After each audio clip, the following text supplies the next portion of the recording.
My name is Abhinav, or Abhi, and I'm an ML scientist in the machine learning group in ARC's Computational Tech Center.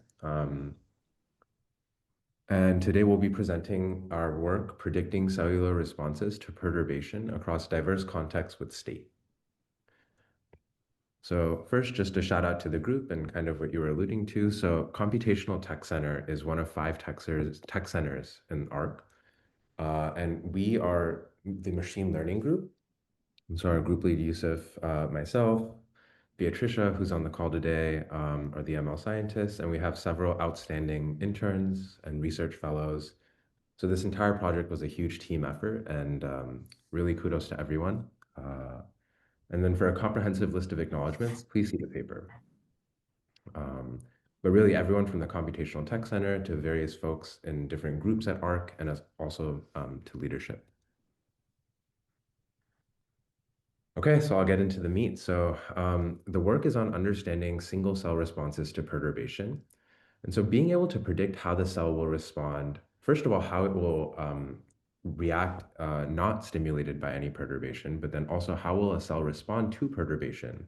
Both of those questions are helpful for therapeutics development and diagnostics development. Firstly, like understanding how the cell would respond to a specific genetic knockout or a chemical perturbation would offer insight into biological mechanisms. In the genetic perturbation case, conducting like a CRISPR gene knockout at the single cell level and seeing how the cell would react would help us understand which genes are implicated with which others in genetic circuits. And in the drug perturbation case, it would help us understand which drugs may help reverse cell disease phenotypes. And I have a couple of slides on this after. Importantly, these in silico approaches are more scalable than wet lab-based approaches. And also, this work is not by a long shot the first attempt at simulating the cell. So people have taken a more first principles approach of simulating all of the processes of the cell, right? So these systems biology approaches were developed for like more simple cells, like bacterial cells, but it's difficult to scale them due to the sheer complexity of the eukaryotic cells, like human cells. And so that motivates the use of machine learning to try to learn some of these functions and effects of perturbations. And so a successful cell simulator model should be able to identify perturbations to induce desired phenotypes. When I say that, I mean, for example, we have in this blue here, and can you guys see my mouse, by the way? Or Yep. how about now? Yeah, we can see it. Okay, cool. Um, so it would take us, for example, it would show us how to go from, say, this healthy cell population or this diseased cell population to a healthy cell population. Or alternatively, how you go from a phenotypically old cell population to a phenotypically young cell population. Throughout these talks, when I talk about like reading out measurements of cells, I typically refer to these histograms. So these histograms are when you take a specific cell, and I'm glossing over a lot of biological detail here, and you can apply a perturbation to that cell and get some single cell readout of the cell. So this is like a transcriptomic profile of that cell's gene expression.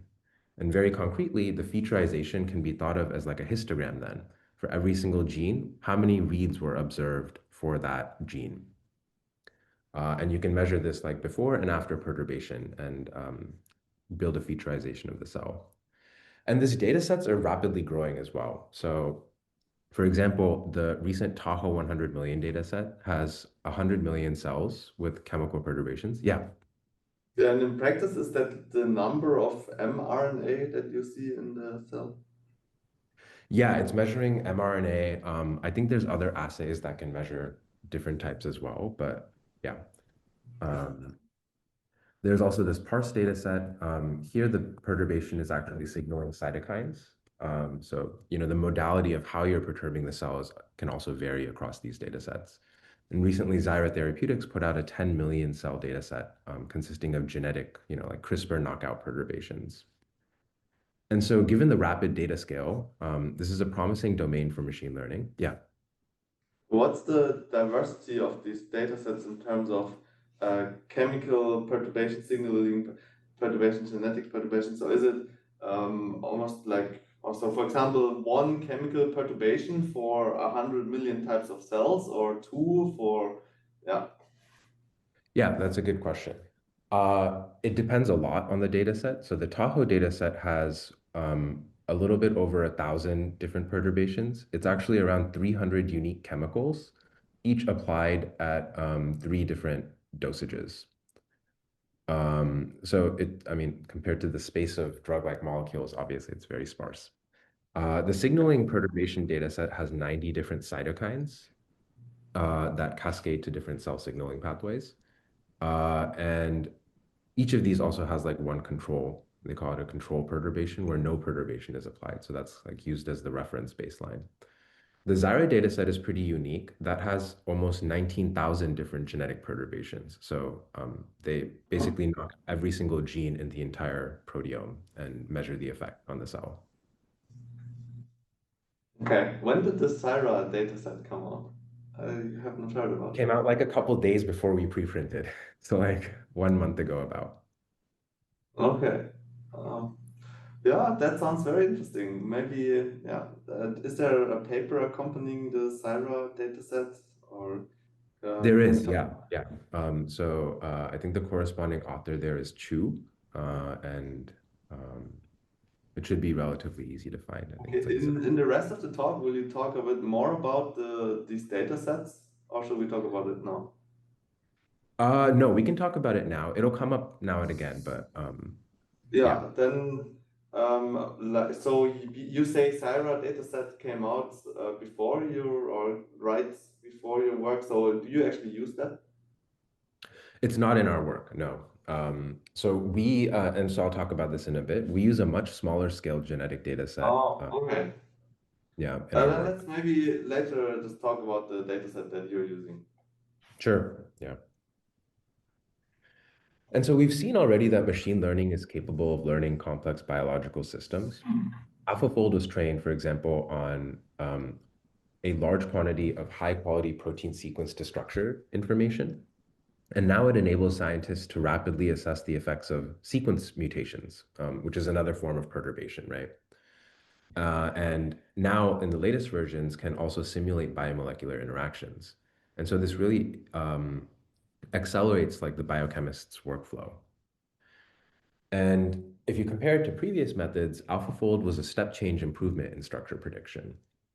Um, One of my favorite quotes from Nobel laureate John Jumper, as so the inventor of AlphaFold, as this crowd would know, is that AlphaFold 2 was largely the same training data as AlphaFold, but it was just better machine learning algorithms that better suited the inductive biases for the problem. And so, what about in perturbation modeling? We have these huge data sets that are growing in size and scale. So, can we see that same step function increase in method capabilities? What AlphaFold showed is that ML can learn instance level functions from protein sequence to structure. That is, given a particular sequence, you have a specific target structure that is predicted. So I know I'm glossing over like conformations a little bit here, but roughly speaking. Unfortunately, for perturbation data sets, taking the measurement of the cell itself is destructive. And that means you're never going to actually observe the same cell before and after perturbation.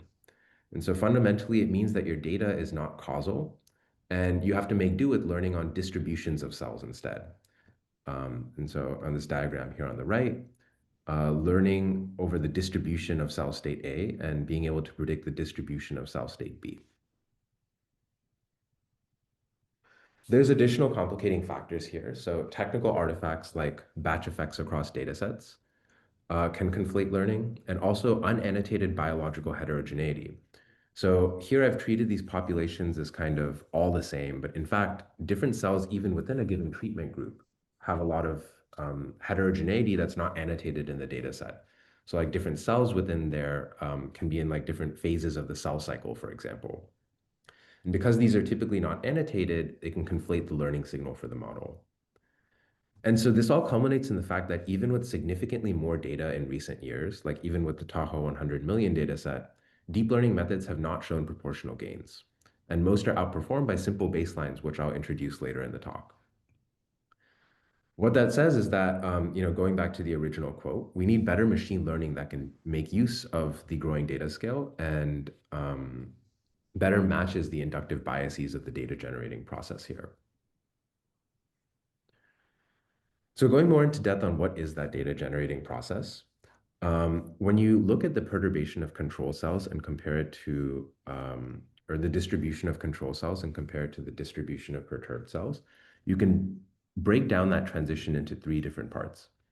The perturbed distribution has some true perturbation effect from the control population, which I'm denoting here as D variable.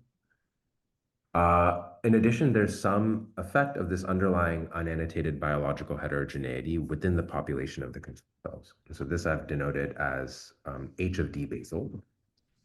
And lastly, there's some technical noise associated with measurement readouts. And so this would be denoted as epsilon. And so the equation that we use to govern this data generating process is that the distribution of perturbed cells, x hat p,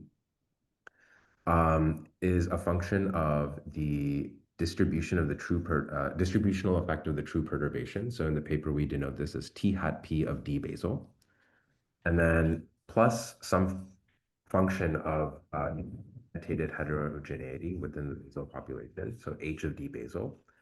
Lastly, plus this measurement noise term E. And so a particular cell in the perturbed population is distributionally drawn from this X hat P. Oh, I think my slides are actually out of date, so I'm gonna refresh. Yeah, I was wondering what you're pointing. Sorry, give me one second.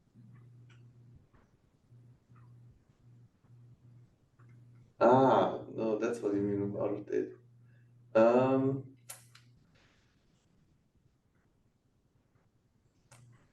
Ezra, can you help me? What's going on here?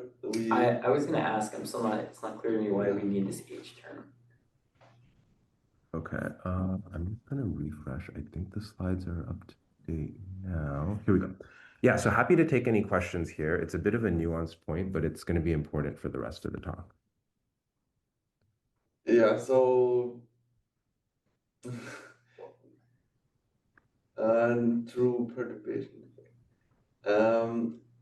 We just So so the perturbed cell state is, or we have our exterior distribution and we apply some perturbation to it and end up with x, or we don't end up with xp. We end up with yeah, we would end up with something else. And now, yeah, what is this h? Yeah, I just yeah, don't get what is this h. yeah, so I can spend a bit more time on like how we came to these specific terms. So different cells, I'm going to stick to the recurring theme of like the cell cycle, right? So like is the cell in mitosis or in a different part of the cell cycle phase? There is some aspect of a true perturbation effect. So if I add a chemical to the cell, there is some shift that happens to the transcriptomic state of the cell. And that's what we're denoting here as this T hat P of D basal. But it could be that different cells within the control population are in different parts of the cell cycle. And so if there is a cell cycle specific effect of that perturbation, if it treats different cells within different phases of the cell cycle differently, that needs to be captured in the response. And so that's covered by this term H of D basal. It's like an intrinsic variability of the control population. Okay, and is that now just what you said, just one example of possible biological heterogeneity, or is that always the thing that you're trying to model here? It's one example of it. And so actually the way that we design the learning algorithm and load the mini batches to the model, which I'll cover in the next few slides, dictates what this H of D basal is actually modeling. But you can think of it as everything that's not annotated in the data set should be learned. Can you give a second example? A second example can be like the well of the plate that you're modeling this perturb-seq experiments with, right? So like batch effects that people commonly talk about in single cell data sets. They are often annotated, but there can be aspects of them that are not provided in the data. So to me, this sounds a little bit like you have your effect that you're actually trying to model, and then you have some additional systematic bias that's usually in the data that you're trying to additionally build in, and that should be in this H. So Yeah, I think you're that's a trying good way of, to yeah. in your the model that you will have in the end, you will try to make sure that this H is, because you have some prior knowledge of what this H is, you model this separately from the rest of the distribution evolving, or the rest of the distribution evolution, so your model doesn't have to pick up on that anymore. Exactly. And I think this will be a lot more clear in like 2 or 3 slides, Okay, how the good. choice will affect this H. And then lastly, the last term, I mean, this is something much more simple to understand, is just the technical noise. So when you read out, there's typically some measurement noise that you can't control for. And so ideally, a model should be able to work with all 3 of these. And so just recapping the learning problem, as input to the model, we're going to receive a transcriptomic readout of control cells before the perturbation. And the tensor shapes, this slide should have come before. Okay. So, okay. State is designed to model directly that data generating process. It's actually comprised of 2 separate models. The first is the state transition model, which we refer to as ST. And this models those first 2 terms, so TP of d basal, which is the true perturbation effect, and H of d basal, which is the unannotated heterogeneity. So this is a transformer model. That means it operates on sets of cells, so we don't use any sort of positional encoding as input. And Sorry, sets of cells or sets of genes? sets of cells now. So each one of these cells is represented by its set of genes. That's like the embedding dimension in the Okay. transformer. And you're learning over sets of cells, so that is like the sequence dimension of the transformer. Yeah. So to reduce the learning burden, and this is what directly affects what's learned by the H of d basal term, we actually sort the cells by known covariates. So like one very concrete example, different perturbations can have different effects across different cell types. And so, one specific cell type may be found in the heart is going to react very differently to a different cell type may be found in the spleen. And so we actually pass in cells of the same cell type within the given set so that the model doesn't have to deconvolve these cell type differences from the true perturbation effect.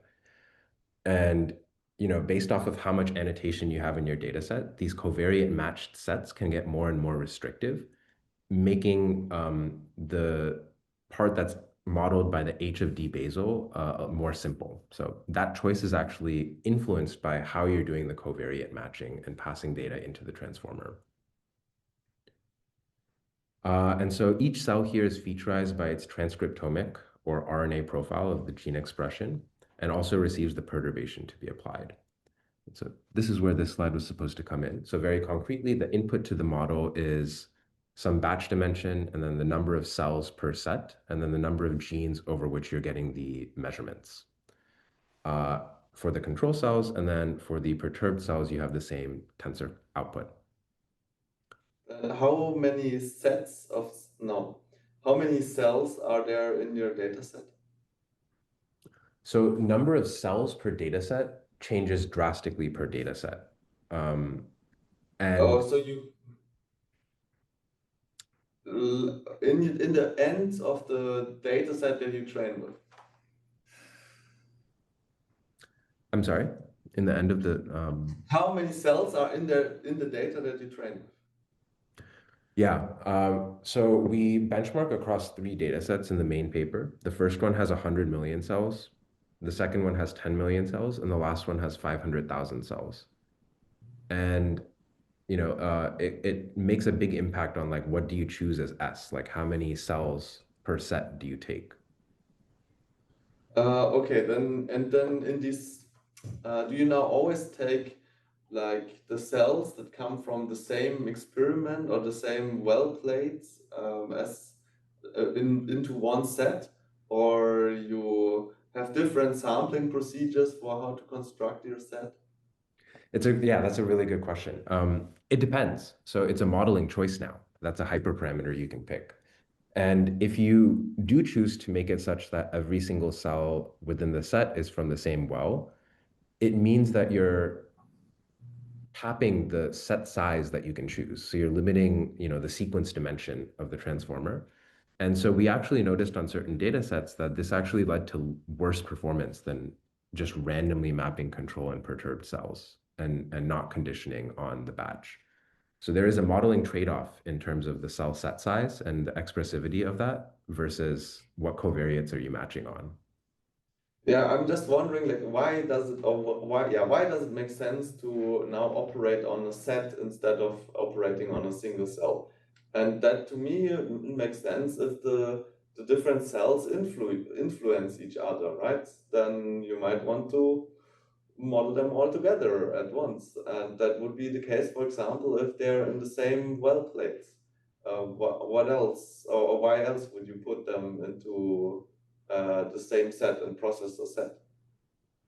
Yeah, I mean, it's an interesting question to like, what is the self-attention actually learning? I think I'll get to that in a couple of slides. Okay, okay. Maybe also you just don't have pairs of this cell goes to this cell. You just only have like this distribution goes to this distribution. Yeah, but then Like if there's we now represent distribution, and we say that we represent the whole, or what distribution goes to what distribution? like if tomorrow there's some like magical new like way of measuring these like the transcriptome profiles of these cells that you can say like this cell when perturbed by this chemical goes exactly to this cell rather than this distribution goes to this distribution, we can then say perfect, let's now train on like just a direct mapping between like cells rather than batches. No, it's like we now have a representation of a distribution by a set that are samples from this distribution, right? Yeah, but you're working with a distribution because you have to, or because it actually makes sense to work over a distribution. It makes sense to work with a distribution. It makes sense to the distribution, but yeah, we're doing essentially you're mapping samples to samples, not whole distribution. Oh, so do you know a given cell when perturbed maps to another given cell? You have that information? No, if we had that information, we probably wouldn't have to go Okay, about that it. would be good if you had that information. It's just like the bot. We don't have that, so we have to work with this. Exactly. Yeah. I see. Okay. But so we can represent or we have a distribution of what the cell states is, right? And we can represent this with multiple samples from that distribution. And for example, stuff that is in a cell plate. And then we apply the same perturbation to everything, and then see how does the whole distribution change and get then some output. It's again a set that represents samples from the output distribution. And then everything makes sense.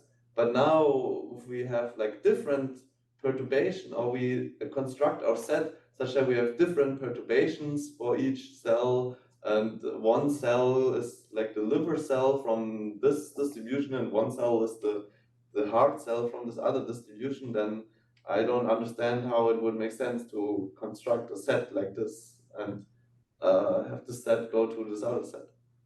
So the set is covariate matched, right? Within a given set, it's always going to be the same cell type. And we also make it such that within a given set, you're only applying one perturbation. So this perturbation is shared across all the cells in the set. Okay. I see.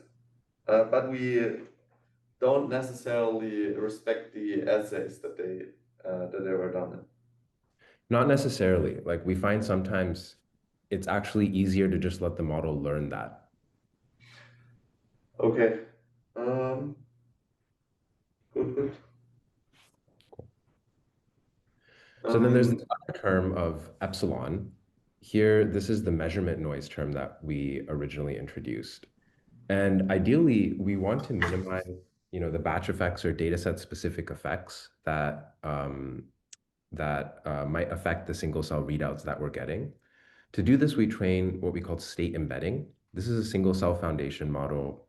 It's a 600 million parameter encoder decoder model that's trained across datasets to learn cell representations that generalize, across datasets. And this is like a drop-in replacement. Instead of taking the transcriptomes of the cell and feeding that as input, you can instead feeding cell embeddings for every single cell. And we'll get into the pre-training task of state embedding in a little bit, but it's trained to capture subtle phenotypic variations across these treatment effect groups. I see there's a question. In process and latent learned dimension of cell state. I think I see what you're saying. So like conditioning on specific Maybe cells. like read out the question or say the question. Sure, yeah. So the question was, would Gaussian process in latent or learned dimension of the cell state be more efficient here? I don't know if it would be more efficient because Gaussian processes are typically expensive. In our modeling regime, we are typically only dealing with like the largest we really look at is 512 cells per set. So it could be, an interesting choice to learn that conditional function, but we didn't benchmark with it.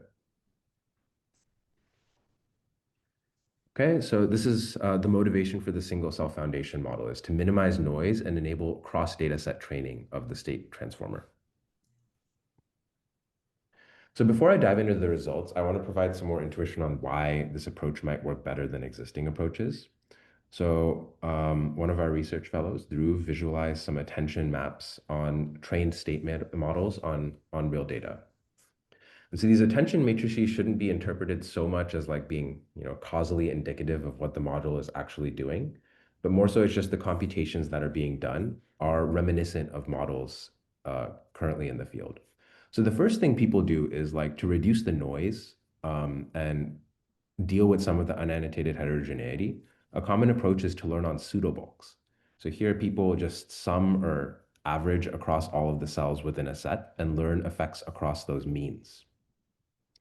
So in terms of the transformer, this would be basically instead of self-attention, you would just be doing averaging. And so we see there's some attention heads here that actually do have a uniform, vertical column in the attention matrices. And state can also learn single cell level responses. I think this is a bit obvious from the fact that the transformer has feed forward operations that operate on each cell, but even in the attention matrices, you'll see these diagonal matrices show up often. And so this is more similar to approaches in the field like SCVI or gears that randomly map a specific control to a specific perturbed cell and try to model the effect there. And we also see that state can learn more complex distributional effects. And so these are some of the attention matrices with complex off-diagonal elements. Another common approach that people use in the field to deal with the unannotated heterogeneity is optimal transport. So this would attempt to learn a mapping function or produce a mapping function to deal with something like cell state, cell cycle phase, or deal with something like unannotated well plate information or batch effects. And so Beatricia and Mingze and the team showed that under some regularity conditions, namely that the attention matrices, rows and columns both sum to 1, then the continuous optimal transport map between unperturbed and perturbed cell population actually lies within the state solution family. It means that state can actually learn the optimal transport map under those regularity conditions if that is what results in the best training loss. And so it positions state as a generalization of OT-based approaches and is a more scalable approach since you're just training a transformer for data. So to convince ourselves of the cell set formulation and why is it even necessary, we ran an ablation where we measured the validation loss of the model at reconstructing the perturbed transcriptomic profiles. The validation loss is the MMD, or maximum mean discrepancy, between the predicted and the observed transcriptomic profiles. And we see that increasing the cell set size, or the number of cells that state processes at once, improves the val loss to a point. So like on the cell set size 1, the model is barely able to learn. As you increase the cell set size, you see some pretty dramatic changes in the learning dynamics until about cell set size of 256. This is for the Tahoe 100 million data set. when we see the optimal value of val loss is reached. And increasing it further beyond this point actually slightly decreases the model performance. This is probably due to a quirk in the method where we actually, if there's not enough cells to fill out that covariate matched set, we just sample with replacement. So in the limit, as you have really, really much larger cell set size than the number of cells per perturbation in your data set, this is going to approach a pseudobulk model. And so it suggests that for a given data set, there is some optimal value that you should ablate for in terms of cell set size. We also wanted to compare against more traditional models. So we compared against just a pseudobulk model that really explicitly replaces the self-attention with averaging. And so that's the gray line here. And the self-attention variant does much better at the bottom. And we also looked at if you just remove self-attention altogether. So now you just have a feed-forward network on covariate matched mini batches. And that's the dashed line here. So you can see state improves the val loss performance significantly with the self-attention. So next we wanted to benchmark the model performance on diverse data scales. We look at the Tahoe 100 million data set, which contains over 1,000 drug and drug concentration combinations. The parse data set, which has 10 million cytokine signaling perturbations, and then a replogal NADIG data set. This contains, after filtering, around 500,000 data sets for genetic perturbations, so CRISPR knockdowns.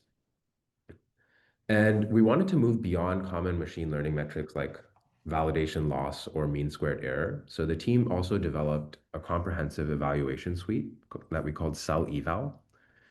And this focuses on several different aspects that one would actually use a perturb-seq experiment to probe for. So some of the metrics look at expression counts, like how well can you discriminate different perturbation effects, and how well does the expression of your predictions correlate with true expression. And we also focused a lot on differential expression. So when you compare perturbed groups to control groups, can you recover the differentially expressed genes that you would from actually running the experiment? And so through these slides, the goal is to think of state as like trying to replace as a virtual perturb-seq experiment. So we need to define the machine learning task first before we talk about the baselines. What we propose in the paper is what we call underrepresented context generalization. So the task is to predict cellular response to a perturbation in a test context for which that perturbation was unseen. So along in this visual is the easiest way to see it. Along this axis, you have different perturbations, and you have different biological contexts in your training data. This is maybe cell type, it could be donor type, or tissue type. And you've seen the effect of this perturbation across some of these contexts, but you haven't seen it in your test context.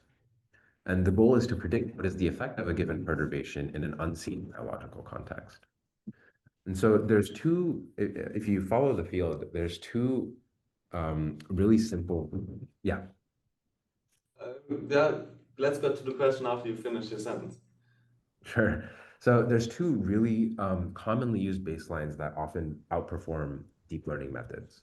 The first is the perturbation mean baseline. This basically takes the average effect of this perturbation across all of the contexts in the training data and then applies it to the control population in the test data, which is always observed. The second baseline is what we call the context mean baseline. And this just averages the cells in the test context that are observed. So you can think of this as kind of like a few shot setting. You just average across the observed cells, this context. So improving over the perturbation means that you're learning a cell type specific effect for that perturbation. And improving over the context means suggests that you're beating what we're calling a perturb baseline.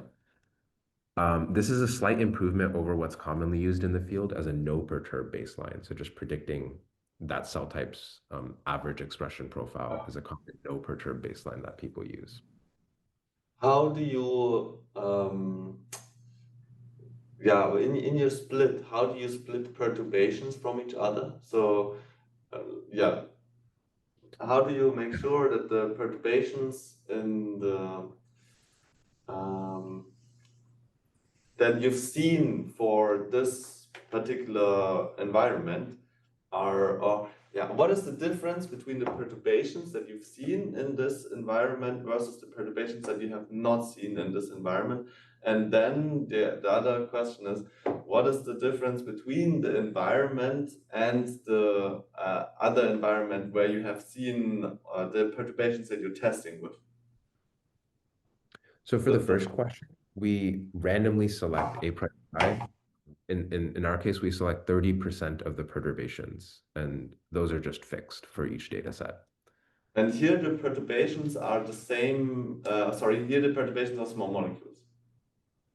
In the case of the Tahoe dataset, yeah, they're small Yeah. molecules. It's a tuple of small molecule and concentration.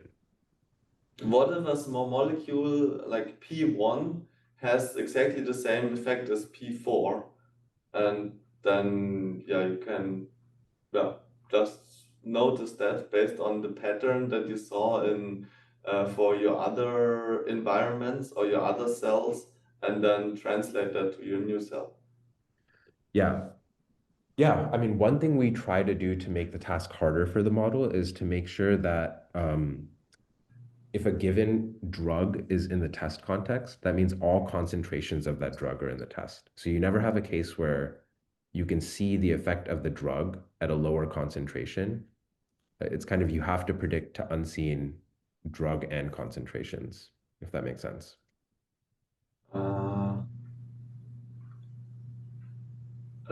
Yeah, I mean, I understand what you're saying, I think, but not how it would, then tell us more about the how much more this model can do than to see, this drug has the same pattern as this other drug. Then let me make the prediction that drug one had, or the drug with the same pattern had for my new cell, also for this new cell. I mean, ultimately, that's what you want to pick up, right? Is you want to learning which perturbation effect to copy over the training context and the unseen context. I mean, that would even improve over the baseline. It's still useful. Right. But maybe could what also you're be done probing by at here, yeah, I think what you're probing at here is that it's useful in like learning effects as a function of your training data, but the work does not tackle perturbation generalization. So you are only in the setting predicting the effects of perturbations you've seen. So it's not like you're featurizing the perturbation like with the Morgan fingerprint and learning a function from that. Another way to see it is the perturbations are all one-hot included. Oh, I see. Yeah, so we're not trying to okay, but then how do the cells differ from each other? What do you mean? Like the cell that you're testing on, how does it differ from the biological context? How does it differ from the other biological context? Yeah. So you can set it up in different ways.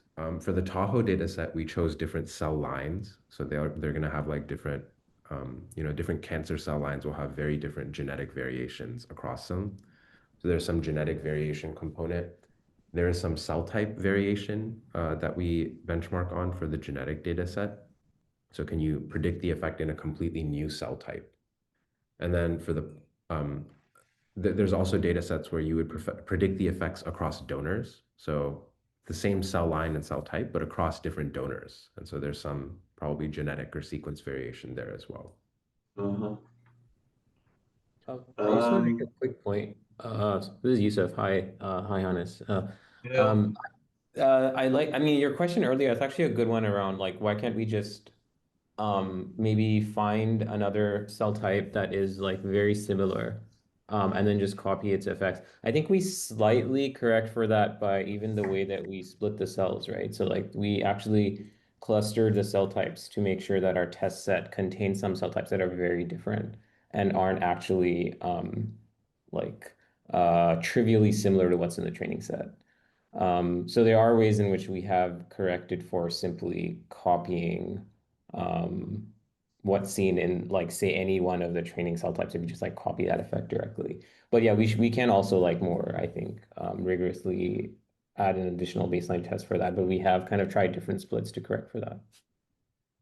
No, I think that's not related to the perturbation point. I think what Avi said makes complete sense there, right? We're not trying to generalize across perturbations. We just want to be able to match the patterns of one perturbation to the other. And if we know how perturbation one, yeah, okay, no, I'm not sure.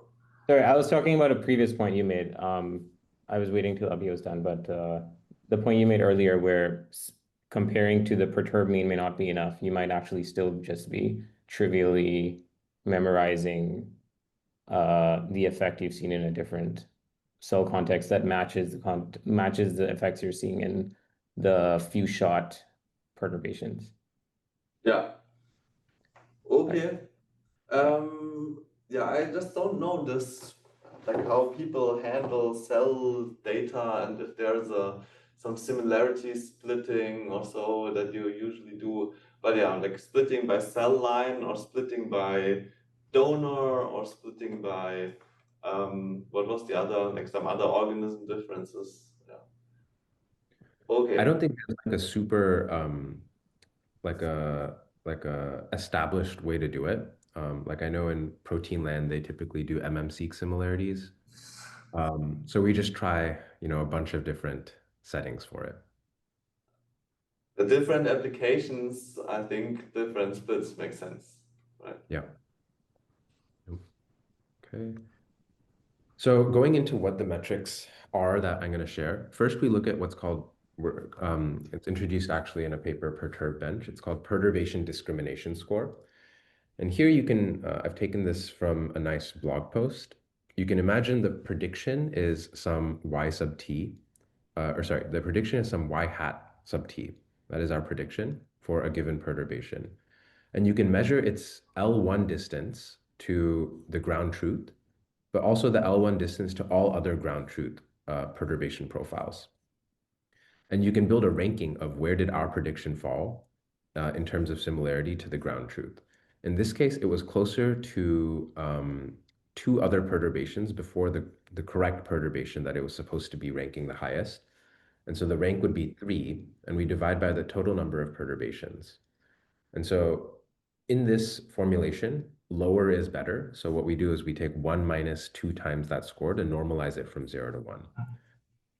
And so the score should be interpreted as how well can you rank, how well, if you rank by distance, the true perturbation groups to your prediction, how well can you rank the true perturbation effect versus all of the other perturbation effects? And so on this data set, we report the performance for the Tahoe 100 million, for the signaling perturbation data set, and for the genetic perturbation data set. And there's some recurring trends you'll see here. So for the genetic perturbation data set, you'll actually find that the mean baselines do really well. The yellow bars here correspond to the perturbed mean and the context mean, which is actually not present because it does very poorly. And then the methods on the right in the gray bars correspond to different deep learning baselines. And then state is denoted in the genetic data set. We do better than all other deep learning methods and do similar in performance to the perturbation mean baseline. But on the signaling and chemical perturbation data sets, which are significantly larger data scale, state improvements become a bit more evident. There's a significant improvement over the SCVI model on the signaling perturbation dataset, which is the second best performing. And on the Tahoe dataset is where we see the largest improvement. This is actually a recurring theme through all of these metrics. As the data scale and the number of contexts and the number of biological contexts increases, we see the relative performance increase of state over the naive baselines and other deep learning baselines widens. The next method that we look at is just simple Pearson correlation of the effects. And so if you have some prediction y hat and the ground truth y here, you're just taking the Pearson correlation of y hat minus the control and comparing it to the ground truth y minus the control. It's a pretty straightforward metric. Again, you see here, actually, we outperform previously the perturbed mean baseline was the best performing baseline. In this case, we match the performance of the context mean baseline and outperform other methods in the genetic dataset case. And once again, on the signaling and chemical datasets, you see a significant improvement in performance with state compared to other baselines. And the last metric I'll talk about here, there's more in the paper that you can read about, is the rank correlation of perturbation effect size. So we define the perturbation effect size as the number of differentially expressed genes after perturbation. And so you can look at that from your observed data and compare it to its control group. You can also look at your predictions and compare it to your control group. And that will give you a different number or different range of differentially expressed genes. And so by comparing the rank ordered list of perturbations in your predictions to the observed truth, you can get a Spearman rank correlation. And here we see that we actually do better than all of the methods, even on the genetic data set. And then on the signaling and chemical perturbation data sets, once again, the improvement is more significant. One last metric I want to talk about that shows a really evident improvement actually in the genetic perturbation data set is area under the precision recall curve. To get this precision recall curve, we're actually changing the FDR threshold beyond which we call genes differentially expressed. And by varying this threshold, we can measure the ground truth positive, like what are the predicted positives for differentially expressed genes, and compare that against the true profile. And when you measure this area under the curve, you'll see state significantly pulled away even on the genetic data set here. And you see some improvements on the chemical and signaling perturbation data sets. So we actually plotted what these curves look like. You'll see the precision recall for other baselines on the genetic data sets is a little bit lower. And state is the curve in blue here. You'll see there's some variance because we're averaging across different contexts. Are the baseline methods covariate matched as state is? Yes. So they all use the same data loader, which is where the covariate matching is done. Great. And then on the chemical perturbation data set, actually the other methods do slightly better in terms of AEPR. So again, the threshold we're varying here is the FDR threshold. And state here is in the blue line, does better across all recall thresholds. So we've described pretty comprehensively how we do on this underrepresented context generalization test, where you're able to see some of the perturbations in the test context. But a more useful generalist model would actually be able to predict perturbation effects in a zero-shot fashion. So you're only given unperturbed control cells, and you want to predict the effect based off of that. So this would be, for example, useful to train on a foundational data set and then transfer learn to a new data set. But our initial results here were pretty data set dependent and didn't work super well out of the box. To address this, we started training the state embedding foundation model. So this is a 600 million parameter single cell foundation model that's trained across 167 million quality filtered cells across 3 mega atlases of single cell data. The first is ARC-SC base count, which is an AI agent curated single cell data set. The second is some subset of the training data of the Tahoe 100 million. And so these are cells that were kept as training data across all different folds that we did for Tahoe. And lastly, we use the cell CZ cell by gene data set as well. So this contains some human and some mouse cells. To train the model, we used an encoder-decoder architecture. The learning task is to learn a cell embedding that is predictive of gene expression variability. And so in order to do that, we use a task similar to an autoencoder where we learn to compress the information of a cell into a single embedding vector. And then from that single embedding vector, we want to be able to decode the expression for any given gene. And so I'll go a little bit more into that in detail. But the idea is that by compressing all of that information into just the state token, the model is forced to learn a meaningful embedding of the cell that has information about these gene-to-gene correlations in expression. So starting out, we have some gene expression counts. For each given gene in a cell, you have the corresponding count for it. For each given gene, we take the ESM embedding, which is how you go from the gene name to an embedding vector. Similarly, for each count, this is a scalar value, and we learn a projection to the embedding space. So this is a scalar to a vector operation. And then we add the ESM embedding to this count representation.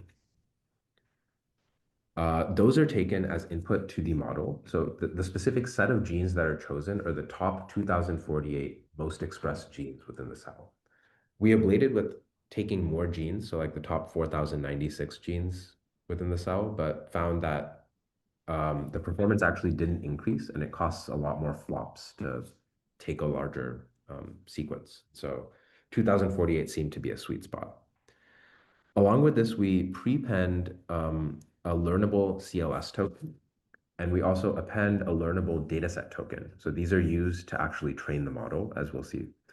And so the input to the model is your batch size, which is the number of cells, and then 2050, so that's this 2048 sequence dimension plus the two learnable tokens. And then the third dimension is the embedding size of the model. So any questions on the input to the model? Nope. Did you consider a probabilistic encoder to account for variation in gene counts? Not for the input. We actually did at the output consider a probabilistic decoder. And we found that it didn't improve the robustness of the model very much. And so for this version, we did not include that. And we didn't account for it in the encoder either, or we didn't consider that. Yeah, I guess my question stems from because you're using a transformer which is like completely deterministic end to end, right? Yeah. And so like you see these huge gains across like where your data sets become very large, especially in your cytokinetic and your drug data sets. But when you look at your genetic perturbation and you struggled where it was small, my curiosity would be if it's because you didn't hit a, essentially like a large enough sample of your gene counts to account for some amount of covering like the total space of all of the gene representation. And if a borrowing ideas from like SCBI or some of the probabilistic techniques would alleviate those issues. I definitely think it's a cool direction. Those results that we showed earlier were actually not using the state embedding model. It was directly using like the transcriptomes of the cells and modeling on those those. highly variable genes directly. Exactly. Yeah. And we do see that when we use state embedding, the performance on the genetic data set improves. But to your point, I mean, I think it's worth trying out. So the embedding model itself is just a basic transformer. It's about 600 million total parameters, and the outputs of the model are in the CLS position, we call it the state token, and in the dataset token position at the very end, we just refer to that as D. The model is trained on two tasks. The first task is just a multi-layer perceptron here to classify the dataset of origin for the cell. This ends up being around a 15,000 way classification task, mainly because the SC base count dataset contains a huge number of different SRXs, each of which we're treating as a dataset of origin. This is just a supervised way for the model to deconvolve dataset specific information from the cell representation it's learning in the CLS position. And anecdotally, it's actually pretty cool. So SE base count is separated by SRX. Often that means that the different data sets are cell type specific. And we found that this token actually learns a lot of cell type specific effects because of this task. And so interesting future work could include more supervised heads. I think there's actually work that kind of touches on this already. The other main learning task that we do is to predict gene expression variability. And so we take the state token that outputs at the CLS position and concatenate it with the gene embedding from the ESM model. A scalar value here, so this shouldn't be a vector, it's actually a scalar representing the target read depth. And lastly, a projection of that data set token. And the output of this head is to just predict the log expression of a given gene. And so with this decoder, you can now take a state embedding and pair it with an ESM embedding for any query gene, and then try to predict what is the expression of that for the given target read depth C. So we benchmarked on some common integration tasks as well. So here you can see a comparison against UCE on two different SRXs from the SC base count data. The fact that you see some separation by SRX means that UCE is unable to account for the batch effects within this data set. But you'll see that the state predictions here are a little bit better calibrated. I see a question. So did you test other losses like zero inflated negative binomial? We did, and we found that it didn't improve performance over a simple kernel distance loss across the predictions. So the kernel distance improved over a simple mean squared error loss, but we didn't see a performance increase with zero inflated negative binomial. Okay, we also. So what is blue and orange here in these two? They should be thought of as two separate data sets. And so if you have the same cell types represented across data sets, you would want those to separate by cell type, but not separate by data set label. Okay, and you know that the clusters in the bottom are cell types, or what? Yeah, I guess I haven't visualized that here, but yes, you know that the clusters are cell type specific. It's missing Okay. from this slide. I see another question. How do you get the data set token for new data? That's a good question. So it's a learnable token. That means that this DS are parameters of the model. This DS here are parameters of the model that go in. And so just by looking at the distribution of different genes and their expression patterns, the model has to learn to deconvolve that batch effect.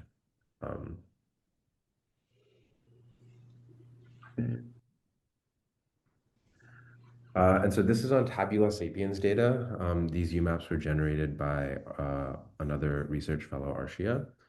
And he's looking here at spleen data separated by, so here you do see that it's separated by cell type.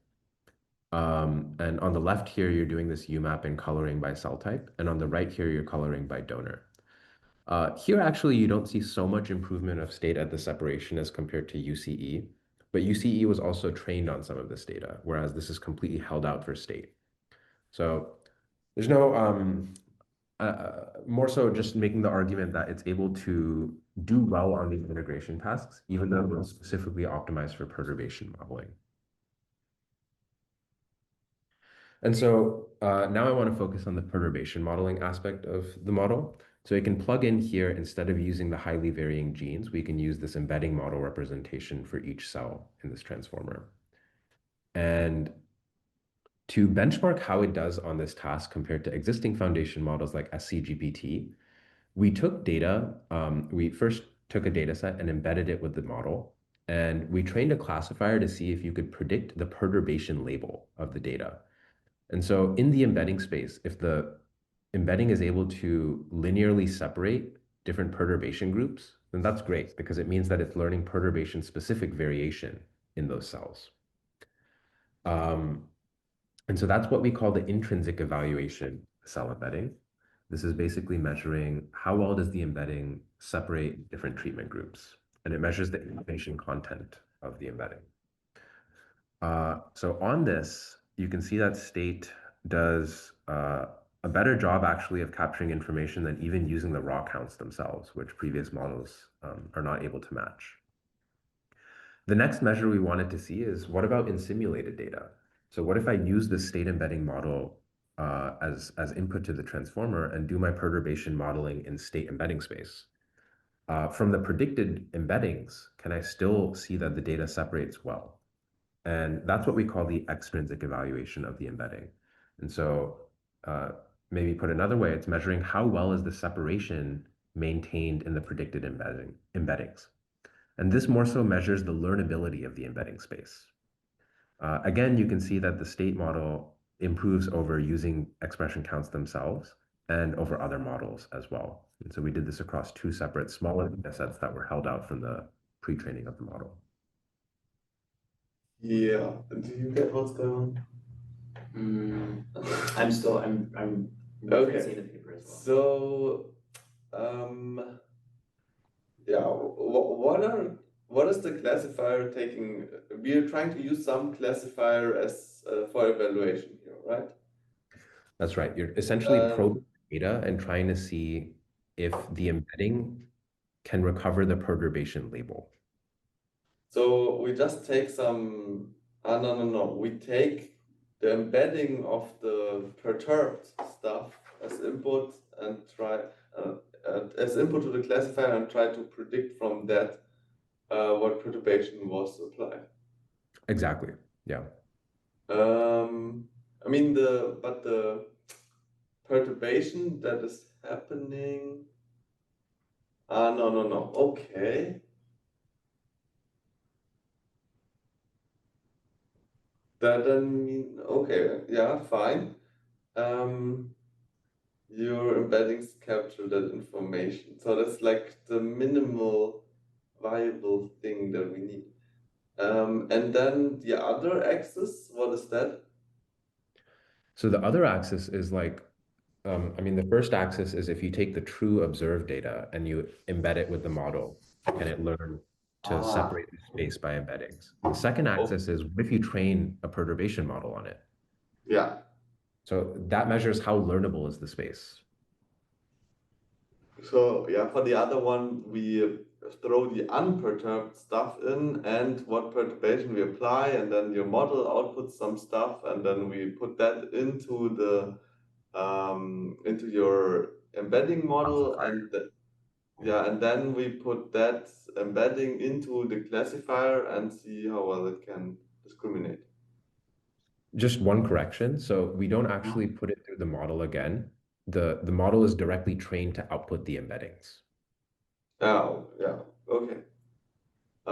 Your state model now outputs the embeddings. Right. So that's like, you'll see it plugs in here. And this is now the representation going into the transformer. And then you can also optionally decode back out to the transcriptome from the embedding. But yeah. Okay.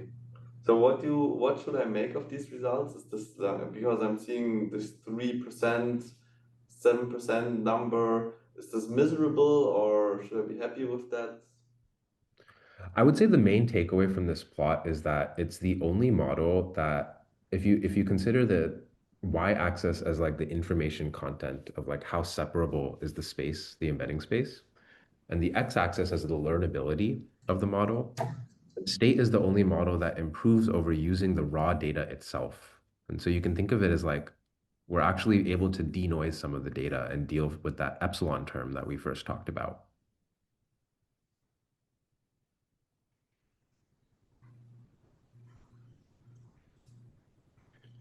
Okay. And so more on the results for like, if you use this embedding model, what does that actually enable? And we found that you can actually start doing some transfer learning with this now. So we have this huge data set of Tahoe 100 million. What we tried was a cross-modality experiment where we pre-trained a state transformer using the embeddings of the cells. And then for a given, we call it a query data set, we fine-tune the model while leaving out a specific context. So concretely, like this would be pre-training on Tahoe and maybe fine-tuning on that replogogenetic data set. And we hold out one of the cell types completely this time and try to predict the performance on that. We do this across a couple of different data sets, and we see that the embedding model improves performance over using the gene representation of the cell. But it also, like when you do this transfer learning protocol, the improvements become more pronounced. And it's To our knowledge, the first successful transfer learning for perturbation models, especially across modalities of perturbation. Here you're learning to transfer effects learned on chemical perturbation datasets to genetic perturbation datasets. And it's because you have this unified representation of the cell that you're learning the perturbations on. Yeah. So are the cells that you're using in the one data sets? Yeah, the cells that you're using in one data set somehow the same or very similar to the cells from the other data set? In this case, not at all. Distributionally, the Tahoe data looks very different from the query data set, in our case, the genetic data set. So the measurement technology used for the measurements, all of these things were changed, but you can still do transfer learning when you use the embeddings instead of the gene readouts, because that kind of accounts for those differences. I see a question in the chat. So did you experiment with using SE embeddings and HVG together? We experimented a little bit with it, and it seemed also to do well. It becomes less of a universal model in that case, but I think for dataset specific analyses, it improves performance slightly.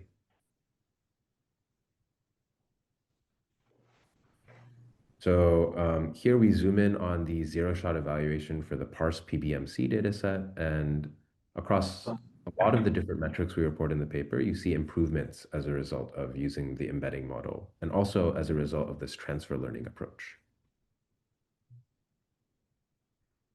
So really quickly, I'd want to go over a few biological results.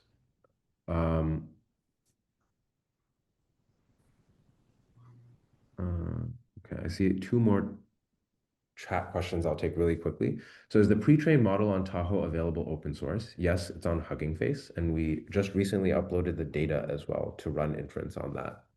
I see another question, wouldn't it make sense to compare against a very basic deep learning method like an MLP?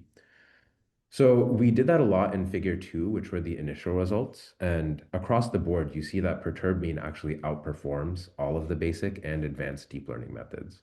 And so for that analysis, I mean, we didn't include it because the perturbed mean actually performs better than all of the deep learning models, kind of by a large margin, actually. And so we wanted to use this setup now, so state plus our evaluation suite, to identify cell type specific responses. And very concretely, what we mean by that is if the model is able to improve over both the perturbation mean, which was along the perturbation axis, and the context mean, which just averages in the test context. If you can improve over both of those at the same time, then that means you're learning some cell type specific response. You're generalizing that perturbation effect. And so to measure this, we looked at the overlap in the differentially expressed genes between the model predictions and the observed data. So it's just one of the metrics that we use to measure how similar are the predictions to the observed data. And one of these top 2 ranked perturbations, we ranked them based off of how much did it improve over both of the baselines. One of the top 2 ranked perturbations we found was an FDA-approved drug for a BRAF mutant melanoma called trametinib. And one of the test cell lines in our Tahoe experiments was C32, which is a known BRAF mutant melanoma line. And so the results here are a little preliminary, but all we wanted to do was show that you can learn cell type specific effects in a cell line that we know this drug has an effect in. And to do that, you compare against the 2 baselines that we proposed with Cell-Eval. The first point to make here is that state p-value predictions are better calibrated than the baselines. Here we plotted well, I guess the only point to make here is that historically perturbation models haven't really looked at distributions, and so their p-value and significance thresholds are not very well calibrated. And both of these baselines basically predict either everything is significant or nothing is significant at all. And so state, you can see a little bit better correlation of the p-values across the different perturbations. And this is specifically for a given drug and given concentration on a given cell line. We also wanted to visualize overlap to see like what concretely is the model able to capture over the baseline methods. To do this, we looked at different cell lines. Here's the held out C32 cell line that I mentioned earlier. And we sorted these by the differentially expressed genes. So each thin bar here represents a gene. And for the ground truth, so for example, these are all the genes that were found to be differentially expressed under this perturbation or treatment.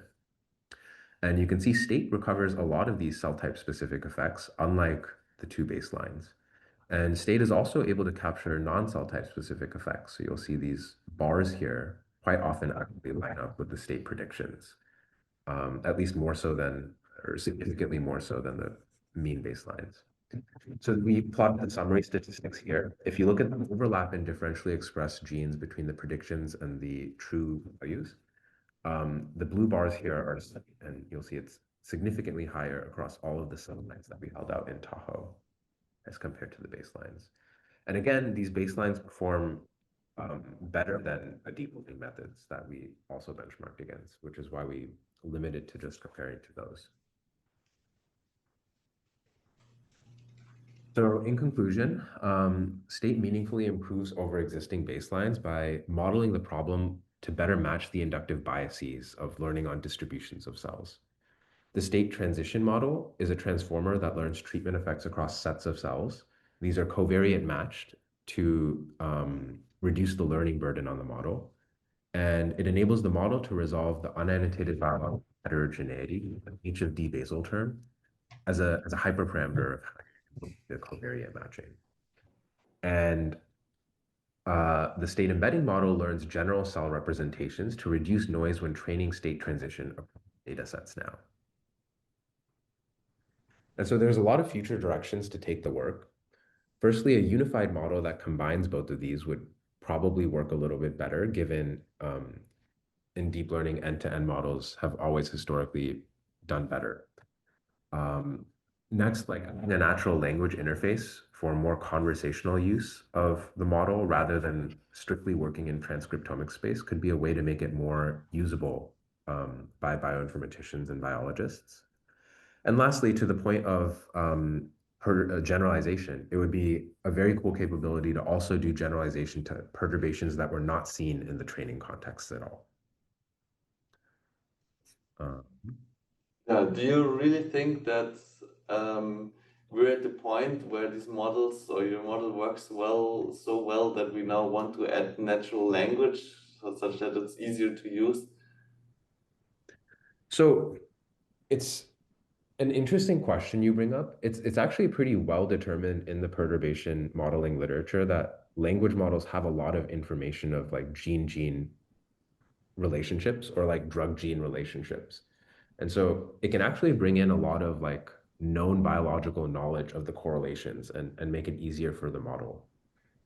So it would not be for conversational use, it would be to, I don't know, bring in some additional reasoning that our language model for some reason has picked up by just having a lot of reasoning data to train on, and then by maybe having read some papers about this gene interacting with that other gene or something like that. Yeah. And again, I think these are all like future directions. So model can be improved, but also the capabilities surrounding the model can be improved to help adoptability. Really quickly before I answer remaining questions, just wanted to shout out the team again and everyone in the Computational Tech Center and ARC. And thanks, Hannes, for inviting us to share the presentation today. Okay, thank you for sharing the stuff with us. Yeah, maybe do you want to get the last question in the chat that I think you already saw? Yeah. So let's see here. Did you look into how subpopulations of modeled states vary with state per cell plus perturbation? For example, how kinase targeting drug varies with cell cycle phase. No, we did not. We didn't look into this super systematically, but it would be an interesting analysis to look at the differences. And then, have you tried including more information about the specific perturbations? Is there an embedding that represents each specific perturbation that you're modeling? Yeah, this kind of touches on the point of like using language to featurize the perturbations or using other ways to featurize, drugs, or in the case of genetic perturbations, featurize the genes. So ARC recently put out the virtual cell challenge. This is a more complicated setting than what we tackle in the state paper because it looks at context generalization and perturbation generalization in the same time. And so we put out a Colab notebook to train a state model on this, and that uses actually ESM2 embeddings of the genes that we're knocking out.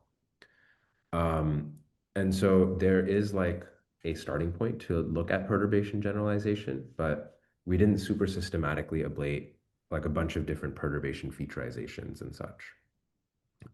But we think that's a necessary next frontier. Okay. Well then, thanks a lot for telling us about this. Is there maybe something that you can say about what you think the next steps are or what you want to do next? Yeah, I think using, I think it's twofold. Using the data to understand, using the model to understand what data might best improve the model is maybe this next step that I'm interested in. So like, can you use this to guide experiment design and then use the newly generated data to improve the model? And so ARC Institute has a lot of groups in the tech centers actually that are focused on data generation. And so that's one exciting direction that I'm personally stoked about. I think perturbation generalization is extremely cool. As I'm sure you can relate to, small molecule generalization is a very difficult problem. So I think working in genetic perturbations is a bit more tractable in terms of that generalization, but starting to think about how can you bring this to small molecules? A lot of my graduate school work is in small molecules, so I'm interested in it, but it's a hard problem. Okay. I see a camera being turned on, so if you wanted to ask a question, go ahead. Yeah, I mean, I have one more question, and it's more like a philosophical one at this point. And so at which point do you think that human-generated biases become counterproductive in this type of models? Or in other ways, when will we learn the bitter lesson? Yeah, I think that on the models that we're training on, like the Tahoe 100 million data set, for example, they're almost there, but it's not quite to the point of like experimental replicate level of predictive accuracy. So as a bare minimum, we would need to reach that threshold. But specifically for the problem that we tackle in this work, which is context generalization, I think like maybe even just one order of magnitude more data, and we could expect to see something like that. But for perturbation generalization, I don't have as great intuition. I think we just need to train the models on more high quality data to get a better understanding of that kind of scaling law. Cool, thank you. Okie dokie. Then, so to me, this future direction of trying to inform what type of data would be the most valuable for the model to improve generalization, sounds very interesting. And then if you combine that with maybe some, I don't know, experimentalists and working together with some high throughput systems that you guys have set up, maybe there's something pretty cool that's coming out. Yeah, but then, do you have any other last words, or should we call it a day here? I think it's an exciting time to get into the field. I think like the data is really starting to be scaled up. And so what's most important right now for the field is to iron out the machine learning and make sure it's at a point where it can scale with the data. So yeah, maybe call it there. Yeah. All right, that sounds like a fine finishing statement. Let's call it a day and see you around. Bye. Awesome. All right. Yeah. Thanks for having us.